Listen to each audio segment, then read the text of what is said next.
maamulka kooxda kubadda cagta ee Manchester City ayaa qorsheynaya inay la soo wareegaan xilli ciyaareedka soo socda labada ciyaaryahan ee Toni Kroos iyo Douglas Costa. labadan ciyaartoy ee ka kartirsan kooxaha Real Madrid iyo Juventus ayaana dooq wanaagsan u arkay tababaraha kooxda kubadda cagta Manchester City macallin Pep Guardiola oo markaa sheegay inuu xoojin doono dalabkaasi maadaama toddobaadkii ugu dambeeyay tababaraha kooxda Manchester City macallin Pep Guardiola uu sheegay inuu kooxda City ay diyaar u tahay in Manchester United ay kula dagaalanto dalabyada ku aadan Toni Kroos iyo xidiga Douglas Costa. Guardiola ayaana markaa sheegay in kooxda kubadda cagta City awood u leedahay in markaa ay la soo wareegto ciyaartooydaasi Costa iyo sidoo kale laacibka kooxda Real Madrid ee Toni Kroos. maxaa yeelay waa laba ciyaaryahan oo dooq wanaagsan marka uu arkiyo macallin Pep Guardiola uu sheegay in ciyaartooydaasi bartilmaameed ku ah Jose Mourinho ay noqon doonaan kuwa ay ku guuleysan doonto kooxda kubadda cagta Manchester City sida uu aaminsan yahay macallin Pep Guardiola oo hogaaminaya kooxda kubadda cagta Manchester City. maamulka kooxda kubadda cagta ee Chelsea ayaa isku dayaya qorshe ku aadan labada ciyaaryahan ee Marco Asensio iyo David Alaba. xidigahana u kala ciyaaraya Real Madrid iyo Bayern Munich ayaana markaa la sheegay Chelsea inay ku darsatay liiska ciyaartooyda xilli ciyaareedka soo socda maadaama laacibka ka tirsan kooxda kubadda cagta Bayern Munich ee David Alaba ay loo gacan haatinayo horyaalka wadanka Faransiiska gaar ahaan kooxda kubadda cagta Paris Saint-Germain ayaa waxaa jirada Litton Sport waxa ay shaacinaysaa in kooxda kubadda cagta ee Chelsea ay bilaabi doonto olole ku aadan ciyaartooyda Marco Asensio iyo David Alaba waana qorshaha uu damacsan yahay tababaraha kooxda kubadda cagta ee Chelsea Mauricio Sarri. waxaan doonaynaa in isbedel xoogan ku sameeyno qaar ka mid ah ciyaartooyda ku sugan gigada Stamford Bridge. waxaan tilaabo horumar la u qaadi doonaa dooqida ugu wanaagsan ee Asensio iyo David Alaba waana mid kaliya aan doonayno in kooxda kubadda cagta ee Chelsea ay noqoto koox aan lagu soo dhawaan karin tartamada kala duwan ee laga ciyaaro qaaradda Yuruba. muhiimadeenu waxay tahay dalab walba ay ku aadan labadaasi ciyaaryahan ee Asensio iyo Alaba in kooxda kubadda cagta ee Chelsea aysan cidna kaga hor istaagi karin inay markaa la soo wareegaan sidaasi waxa laga soo xigtay tababaraha kooxda kubadda cagta ee Chelsea Mauricio Sarri. laacibka kooxda kubadda cagta Juventus ee Paulo Dybala ayaa ku adkeysanaya inuu u dhaqaaqi doono kooxda kubadda cagta Real Madrid. qaar ka mid ah warbaahinada wadankaasi Talyaaniga ayaa ku adkeysanaya in xidiga Paulo Dybala ay ka go'an tahay inuu macsalaameeyo horyaalka wadanka Talyaaniga maadaama laacibka uu sheegay in uu soo dhamaaday waqtigii kooxda kubadda cagta ee Piagneri Juventus.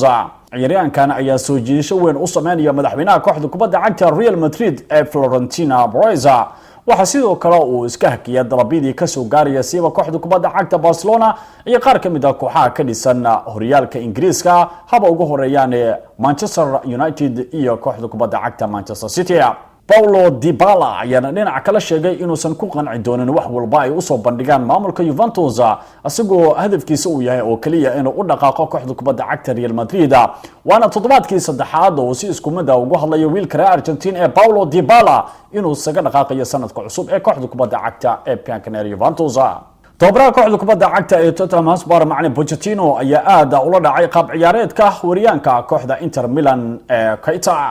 maadaama kulan ciyaareedkii ugu dambeeyay ee tartanka Champions League ay gooldaro la kulantay kooxda kubadda cagta ee Tottenham Hotspur ayaa waxa uu sheegay inaan la xaqiri karin daa'irkan reer Afrika ee Keita oo isbedel xoogan markaa u muujiyo kooxdiisa Inter Milan.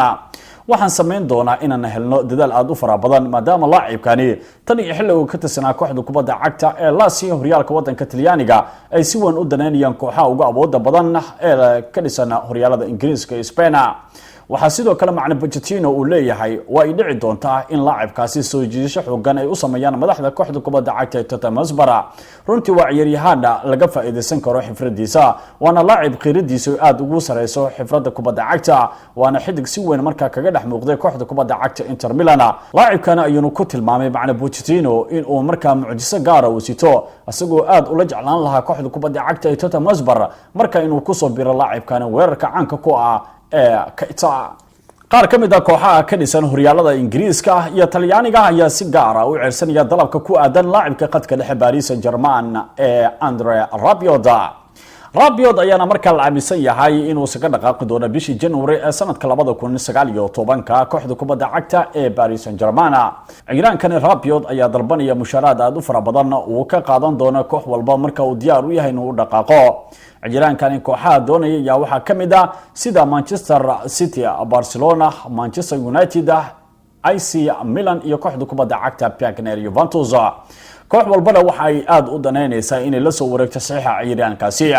laakiin labada kooxood ee ka dhisan horyaalka wadanka Talyaaniga ee AC Milan iyo Juventus ayaana si isku mid ah markaa u shaaciyay in Rabiot markaa u dhaqaajin doonaan horyaalka wadanka Talyaaniga marka uu ka soo dhamaado waayihiisa ciyaareed ee kooxda kubadda cagta Paris Saint-Germain oo ciyaaraanku markaa u qorsheysan bisha January sanadka 2019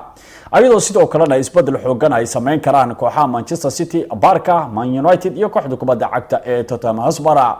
لاعبكاني أندري رابيوت أيانا سيجارة مركا وشيغا إنو ديار ويا كدقاقستا عاصمة ودنكا فرانسيسكا waxaana uu aad u daneynaya inuu u dhaqaaqo midkooda horyaalada Ingiriiska iyo horyaalka Spain gaar ahaan kooxda kubadda cagta Barcelona ayadoo labadani kooxood ee Milan iyo Juventusna ay qorshahay ku soo dareena inay ka afduubtaan horyaalada Spain iyo Ingiriiska xiddigaasi Rabiot si uu ciiraanka ugu soo dhaxmuuqdo horyaalka sirada wadanka Talyaaniga.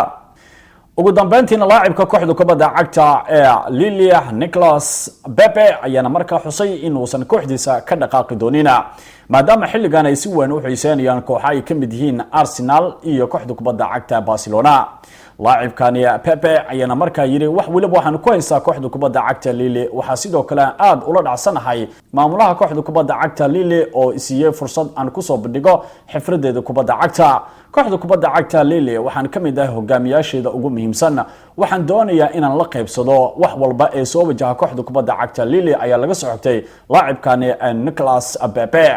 Pepe ayaana markaa sidoo kale waxaa la sheegay inay aad u daneynayaan kooxo aad u fara badan sida Arsenal, Manchester United, Real Madrid iyo kooxda kubadda cagta ee Barcelona. koox walbana waxa ay sheegtay inay aad markaa u daneynayso inay la soo wareegto laacibkaasi. ciyaaryahankana ayaa saddexleeda goolasha loo yaqaan u suurtageliya kooxdiisa kulan ciyaareedkii Sabtida ay markaa natiijo weyn ay ka gaartay horyaalka wadankaasi Faransiiska. laacibkani Nicolas Pepe ayaana markaa sheegay inuusan u qorsheysnayn